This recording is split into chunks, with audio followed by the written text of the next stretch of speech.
Le mémorandum récemment adressé par le mouvement du 6 juin, M66, et ses alliés, visant à attirer l'attention internationale sur la situation sociopolitique du Togo, semble avoir trouvé un écho. La rapporteure spéciale des Nations Unies sur la situation des défenseurs des droits de l'homme, Marie Lolor, a réagi en exprimant de vives inquiétudes concernant l'état des prisons togolaises et le sort des prisonniers politiques.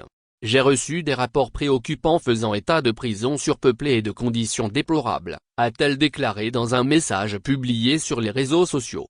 Madame Lolor cite notamment le cas de deux figures togolaises de la société civile, Folis Achivi et Kofi Missod, emprisonnés à Lomé depuis début juillet en raison de leur engagement pacifique en faveur des droits humains. Selon elle, les conditions actuelles représentent un grave danger pour la santé physique et mentale des détenus. Face à cette situation, la responsable onusienne appelle à leur libération immédiate et sans condition. Le Comité contre la torture des Nations Unies avait déjà, par le passé, recommandé aux autorités togolaises de fermer définitivement et sans délai la prison de Lomé et de mettre en place un plan global de réforme du système carcéral. Des organisations telles que l'Organisation mondiale contre la torture, OMCT, avaient également tiré la sonnette d'alarme, plaidant pour la libération de détenus et une amélioration des conditions de détention.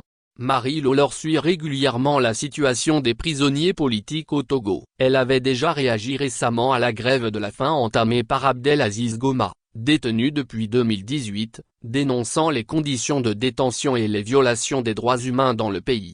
Actualité politique. Société Togo.